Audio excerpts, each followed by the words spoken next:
मकसद है सत्य को पाना। लेकिन हमारी आदत है कि जितना सत्य हमें समझ में आता है हम उसी को सत्य मानते हैं। लेकिन दो पैसे ऐसे हैं संसार में जो हमेशा प्रैक्टिस करते हैं और वो बहुत श्रेष्ठ पेशा कहलाते हैं। एक डॉक्टरी और दूसरी वकालत। ये हमेशा इनसे पूछो क्या करते हो, बोले डॉक्टरी की प्रैक्टिस करते हैं, वकालत की प्रैक्टिस करते हैं। मैं आपको एक नई चीज बताना चाहता हूं। अगर आपसे कोई पूछे जिंदगी कैसी चल रही है तो आप भी इसी शब्द का उपयोग करें, जीने की प्रैक्टिस कर रहे हैं। पूरा जीना नहीं बन रहा है, जीने की, सभी बोलो, जीने की अभी जीते बन नहीं रहा है। क्योंकि जैसे जैसे जिंदगी हम जिएंगे वैसे वैसे बड़े अभिनेता बनेंगे। अब कोई युवा से बोलो कि तुम दादा दादी की एक्टिंग करो, बनेगा। लेकिन जैसे ही वो दादा दादी बनते हैं वो गुण फिर हमें बनाना पड़ता है। क्योंकि हम बच्चे भी थे, हम युवा भी बने, हम पति भी बने, पत्नी भी बने, लेकिन जब दादा दादी बनते हैं तो वो भी हमें सीखना पड़ता है।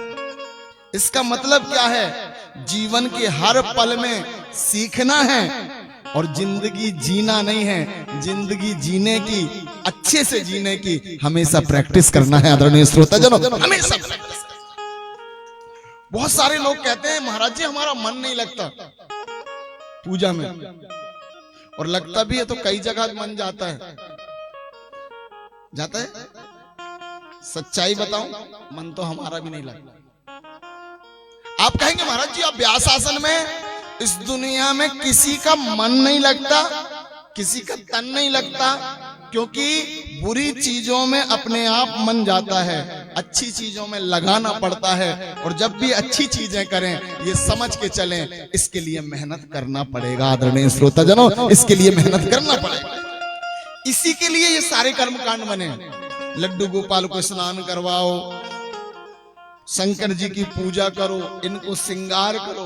कारण उतने देर जो काल का समय है उसमें आप उस काल के समय को परिवर्तित करके, रूपांतरित करके उसको धर्म बनाना। बहुत सारे लोगों को मैं देखता हूं पूरी प्लानिंग से सोते हैं, पूरी प्लानिंग से उठते हैं, पूरी प्लानिंग से दोपहर तक काम करते हैं, फिर पूजा करते हैं।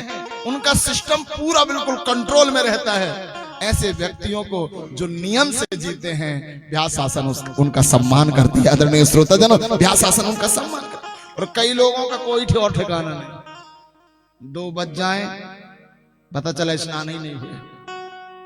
ये जब तक हम प्रैक्टिस नहीं करेंगे, क्योंकि कोई भी चीज की कार्य योजना बनाना पड़ेगा। तो हमारे शास्त्रों में हर चीजों की कार्य योजना बनाई गई है।